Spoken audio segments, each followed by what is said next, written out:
Welcome to our continuing series of interviews with prominent Leonians. I'm your host, Bill Ziegler, and today our special guest is David Braun. Very highly regarded in town, very well-liked person, man about town. David is our historian since 2013. And David, I'm just going to give a little biographical information about you so people have a little more information. David has been affiliated with Harvard University, University of Pennsylvania, Columbia. He was educated at the University of Pennsylvania with also part of the Harvard PhD program. I'm sorry, MIT. Taught at Harvard study. And Harvard, MIT is pretty impressive too. It's precisely right up there. And linguistics and philosophy is David's specialty. And he's associated with Bard College and YIVO, which is an institute for Jewish research with a focus on Yiddish in terms of your linguistic focus. So we're lucky to have David today in a conversation about something that we're both really keen on, which is Leonia history. And we're blessed to live in an area with a rich history. We were a hotbed of activity during the Revolutionary War, for example. And maybe we can start with that. Let's talk a little bit about what was it like and why was Leonia important? Who was here during the Revolutionary War? Well, the oldest map that we have of this area was made for Washington's army in 1780, and it shows Leonia, of course, not with the name Leonia, because the name Leonia didn't exist yet. It shows the English neighborhood of way back when. This area was called English neighborhood, not because there were so many English people around here, but probably because among the Dutch who were here, there were a few estates that were English owned. And so the whole area along Grand Avenue was known as English neighborhood, from essentially Fairview, approximately the county border, Hudson County, through downtown Englewood. And there were a fair number of historical events, including, of course, the retreat in November of 1776. So that's what puts us, exactly, that's what puts us on the map with regard to George Washington, who nobody has claimed he ever slept here, but it is the case, and it's not even for sure that he himself walked down Fort Lee Road, but it is well enough documented or understood that his troops marched down Fort Lee Road on the retreat. And the retreat is credited with saving a nation, as the book by Kevin Wright says. That's right. There was an encampment, if I'm not mistaken, opposite where the library is today, between Oak Tree and Gladwin on the south side of Fort Lee Road. What do we know about that? I don't know enough about it. I have yet to find out. Any Leonian can see the marker that is there, right across the street from the public library. The marker's been there since 1968 in celebration of the 300-year anniversary of the area, because in 1668, that is the first date for a deed that mentions territory which we now consider Leonia. So that was put up there. It is just known that there was this encampment. It was called the Lafayette Encampment. And we don't know much more about that. I'm hoping that a metal detectorist will come and find something there, as he found at this very site. And we did. Through your help, we got hooked up with a professional. Well, it was more his avocation, but somebody who really knew what he was doing. High level metal detection guy, and he did find colonial coin and a clog buckle from the 18th century in the backyard. So I think that in all of these backyards, it's not a stretch to assume that there's a number of things that are still undiscovered. Absolutely. And didn't we have Thomas Paine in town, because one of his pamphlets was written at what was a mill of some kind down where Lakeview Avenue is, in the very corner of town, the northwest corner. The northwest corner of town, and it was probably west of Grand Avenue, approximately where the turnpike ramp is right now, and further in. And that was, in later days, that was known as Christie's Mill, and various people, but originally that was a mill that is on the 1780 map that shows Grand Avenue. Yeah. So we had some real revolutionary luminaries here. It's Yeah. entirely possible, and I've heard stories about Day's Tavern at the corner of Grand and Fort Lee Road, Right. where you had the Marquis de Lafayette, Nathaniel Greene, the general, and George Washington plotting war strategy down there. I'd like to see more documentation about it, but I love the story because it's a stone's throw from where we're sitting right now. We need to look for a beer bottle that with DNA. Right, exactly. Let's talk about, let's fast forward Sure. a little bit. And, you know, Leonia got the moniker Athens of the East. And as our historian, what do you attribute that to? Was that sort of a commercial effort to sell land, or was it really based in historical fact, or a combination? It looks like it was a combination of the two. There was a real estate marketing guru named Artemis Ward, turn of the century, who advertised Leonia as the Athens of the East, meaning the capital, culture capital. And at the same time, it is true that there was a tremendous population, per capita population of artists in town from the turn of the century, even before the turn of the century, 1880s, 90s for certain. We get some names, Bodie, etc.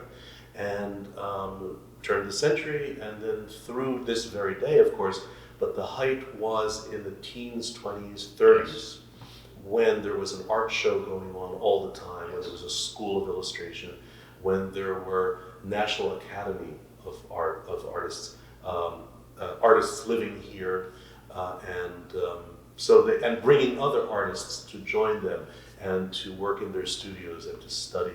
Right, well, Rutherford Boyd built this studio, his art studio, in 1916, which was really at the height.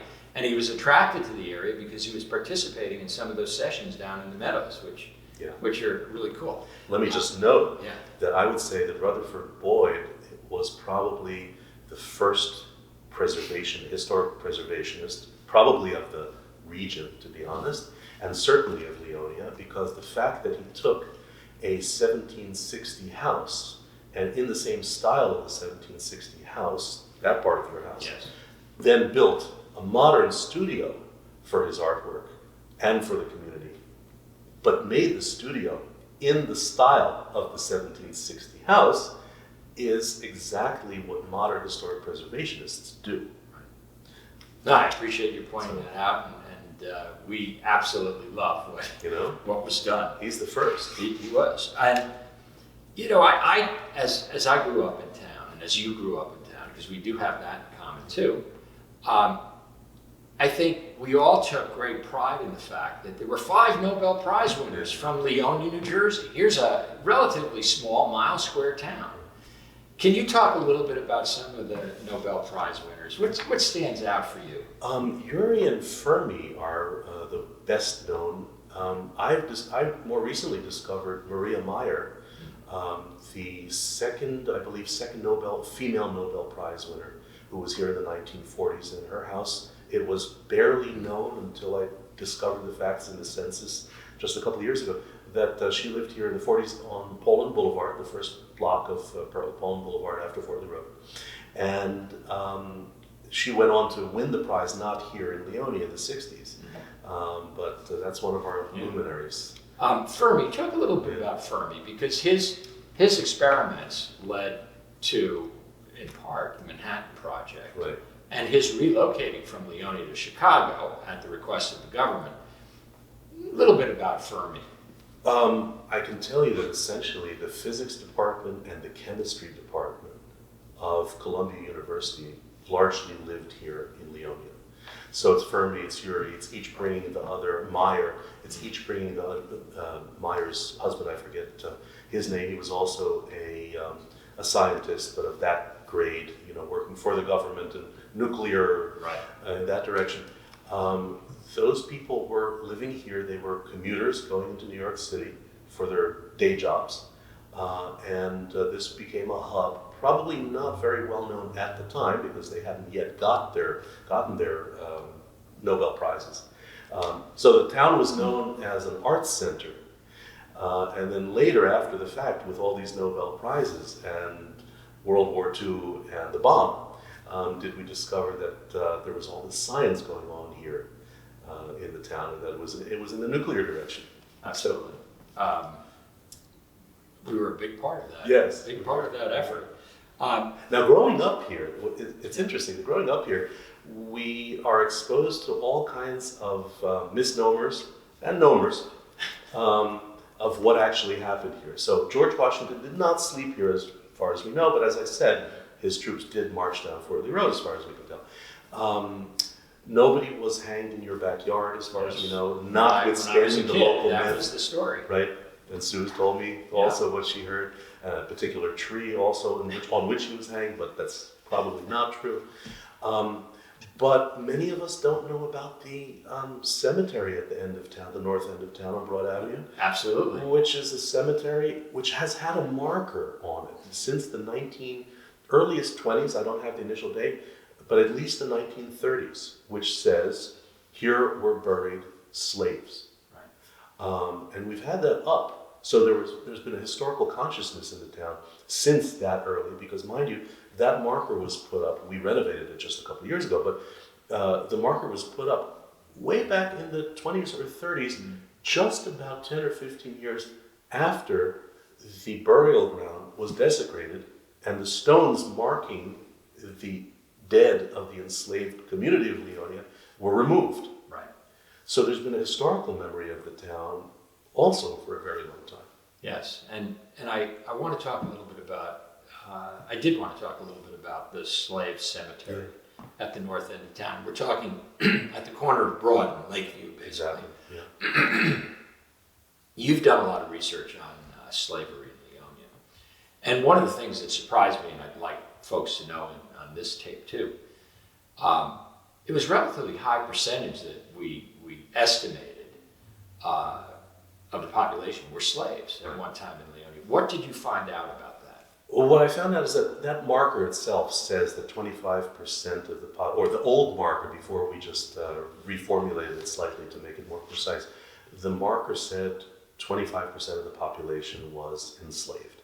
And that is, or 25% of the township was enslaved. The township meant Hackensack Township, but that means all of this general area, which had a small population 200 plus years ago, but imagine that a quarter of it had been enslaved. And we were essentially an agrarian at that time, based town. Right. So the slaves, our guess is, worked in the fields. They worked in the fields, as far as we know.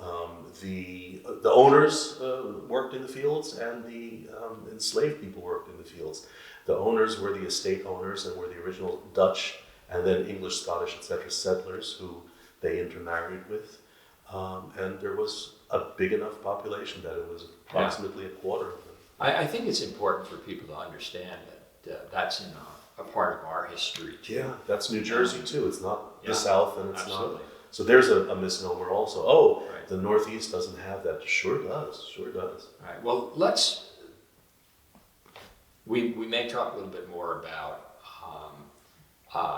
unknown or lost cemeteries in a moment. Sure. But I want to come back first to one of my favorite Leonians in history, and I think one of yours too, Dr. Frances Tyson, who was one of the very first female physicians in the United States. That's right. And I know that you're very familiar with what she did and how she helped this town. And it's an extraordinary story. So could you share some? She was, as you say, not originally from here, but settled in Leonia and was one of the first physicians, female physicians in the United States.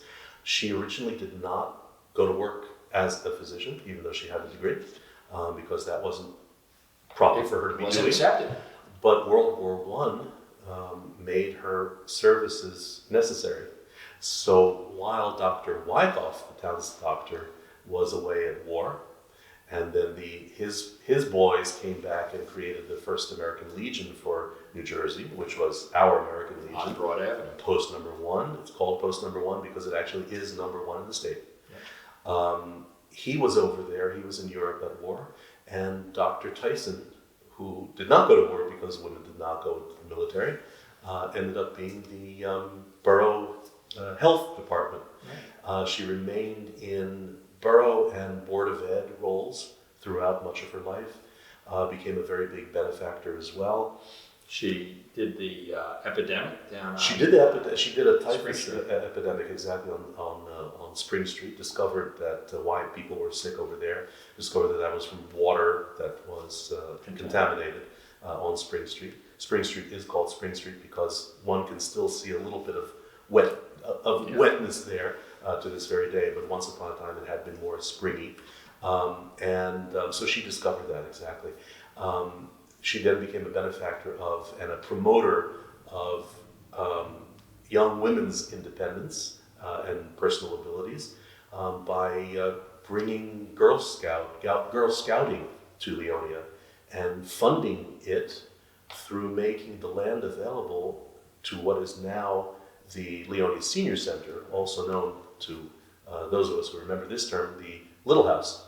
It was the Little House of the Girl Scouting movement, and that was land donated by Dr. Tyson. And she was also very prominent in the Methodist community here. Our Methodist church was built in 1916. That church with the beautiful green on Broad Avenue, corner of Woodridge. And so she was a major benefactor there. There is a Dr. Tyson room, fellowship room, on the ground floor of the Methodist church with her portrait there. And isn't that your My father-in-law's father-in-law, portrait? David Oh, Boyd, right. painted that portrait of Frances Tyson. And the other thing about Frances Tyson, in addition to what you said, and she was truly a remarkable woman, and what she did for the town has lasted generations.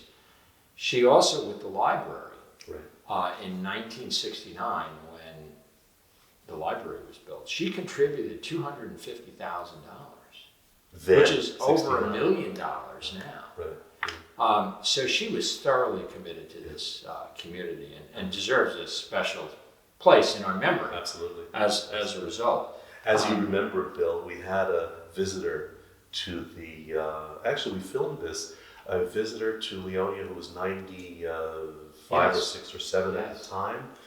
She's since died. Ella Meiselman-Kuttner, who as a child here in the 1920s remembered Dr. Tyson and possibly was even brought into the world by Dr. Tyson.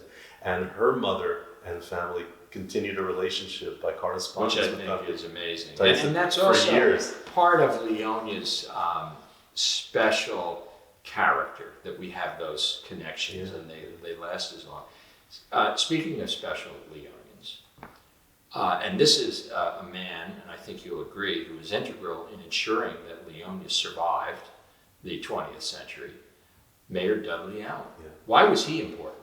He was important because he went to Washington, D.C. and made sure that I-95 and 80 would not go right down Fort Lee Road. Which was the original proposal. That was the original proposal, and as a result of his advocacy or his protest, that plan was changed, which is quite remarkable. Little guy in a little town, or big guy in a little town, going to Washington, D.C. and making the turnpike swivel around the town. As a result of that valiant effort of his, the area, the curve on the map is often referred to as the Dudley Allen button hook. Right. And deservedly so. And deservedly so. Yeah, he was a very special person in Leonia history.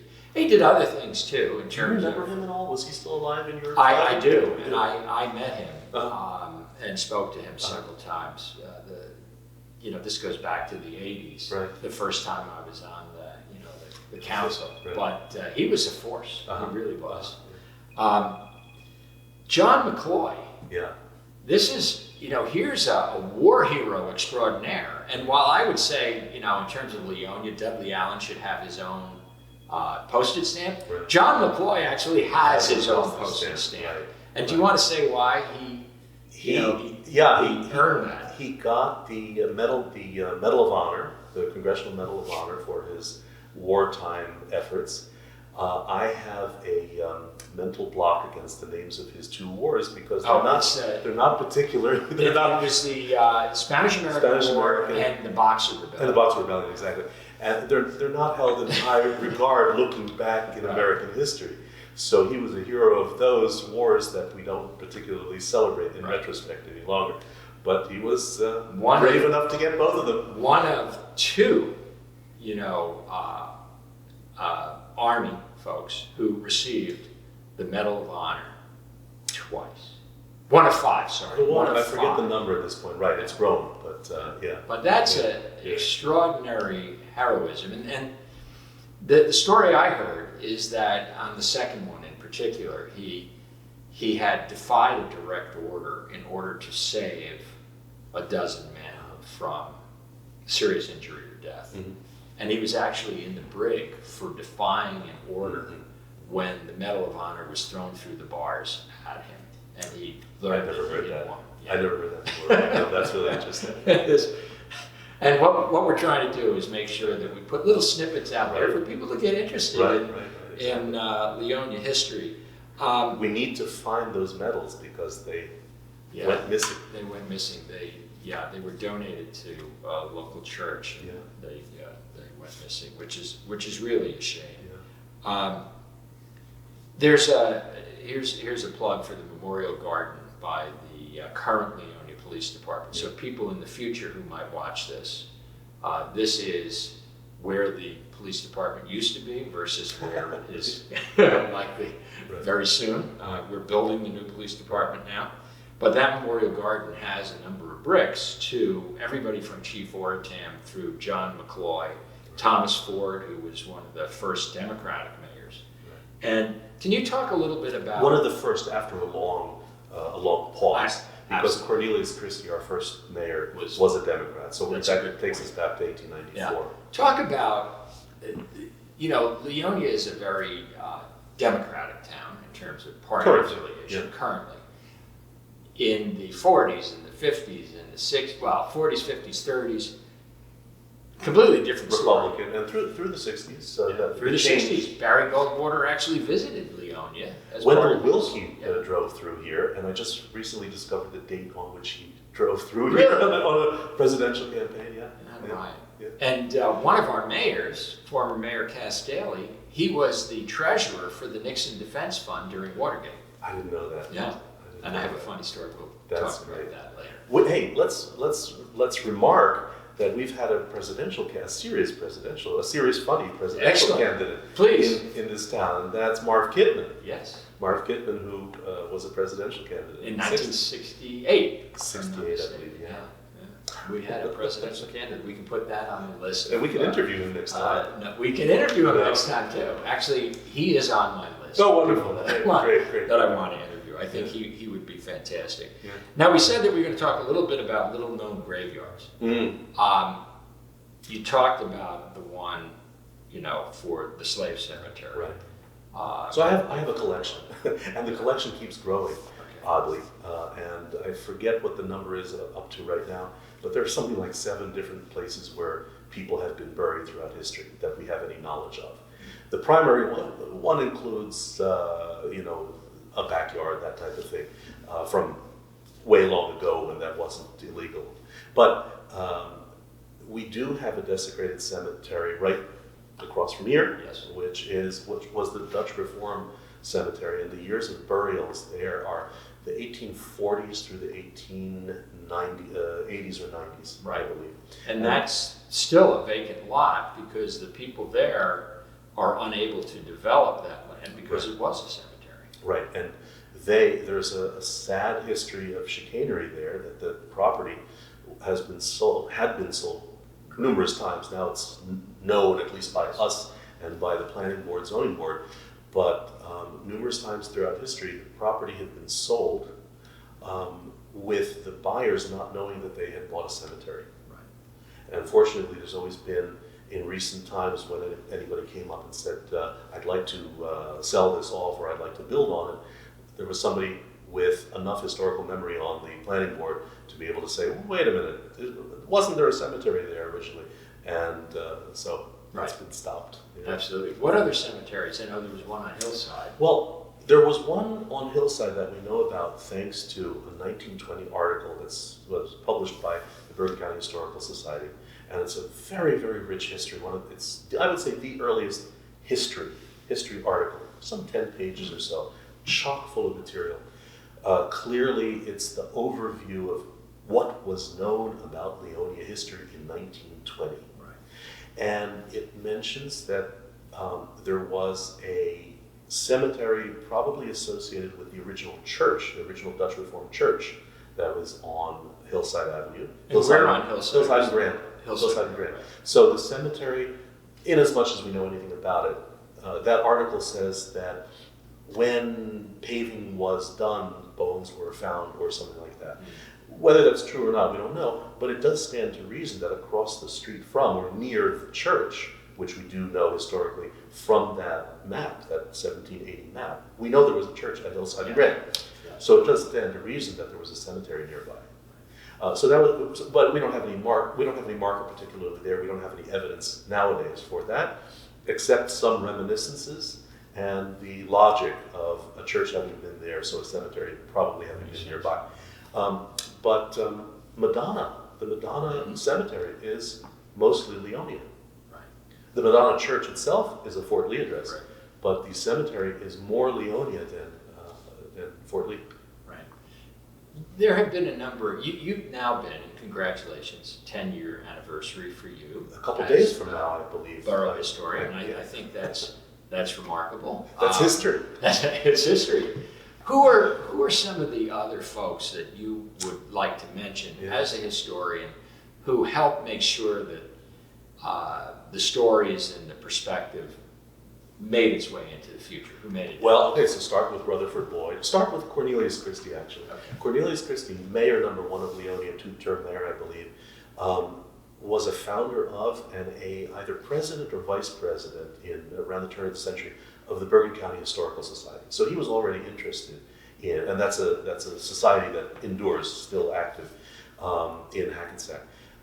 He was an early historian of Leonia, and he gave a lot of the input to that article by Robert Hill Green of 1920, where, as I keep saying, there's tons and tons of information about the original That is Leonia. a fabulous article. Robert Hill Green, fabulous article. So, in addition, though, there was Anna Noyes of the house on Hillside along the ravine, whose mother lived till age 100 or so, 100, 101, and Grandma Gossman was her name, Gaussman. Anna Noyes in the 50s put out a self-published book called 3 Petticoats that goes through the history of Leonia as told to her by her centenarian mother. In the modern era, there's of course been carols, known in Leonia as Carol Luchin or Carols, correct name is Carol Carls, and she put out a number of books that a couple of them were originally a regular column in the local newspaper, the local freebie newspaper, Bergen News. Yes. She made those into books. It's very, very interesting, and I'm so grateful that those books are available to us. Anna Noyes did the same thing in the 40s with a regular monthly or a bi-weekly column in the Leonia, what's it called? The Leonia Life newspaper. Which was a fantastic local in terms of newspaper. Historical archive, that is a treasure trove, that paper. Yeah. David, let's talk a little bit about a proposal for a Leonia museum in the basement, that ground first floor of the senior center. Why would this be, a good idea? Well, we ought to have a Leonia history exhibition space in perpetuity, wherever it may be. It could be in that building, it could be elsewhere, other logical possibilities. But we have great archival material. And right now we have archives, properly curated archive in the ground floor of the Leonia Public Library. That was curated for many years by Harry Burdock, and it is in beautiful professional archival shape. And items from there, also items that I collect, items that you collect, items that Wayne Oliver has collected, items that Joel Lee Groves has collected, and that Leonians have given us over the years, ought to be displayed so that Leonians can walk by, and so our guests can walk by, have a look and say, gee, how interesting. So instead of having to listen to us hold forth in interviews or read books, they could read Paul Mattingly's book or Paul Mattingly's second book on the art colony. But if they don't have the time to do that while they're just, traversing town, to stop by someplace and have a look at the wonderful archives and items that we've collected would be a fantastic experience. I couldn't agree more, and I'm a huge proponent of the Leonia Museum. We talked a little bit. I hope we whet everybody's appetite for the rich history that we have here in Leonia. But a Leonia Museum would help us present many of the stories and pique the curiosity and interest of people who go in to learn even more. So David, thank you so much for your time today. We appreciate it. You are a prominent Leonian and deserve the prominent Leonian interview series spot. So I appreciated the time, and I do hope that we whet people's appetite for Leonia history.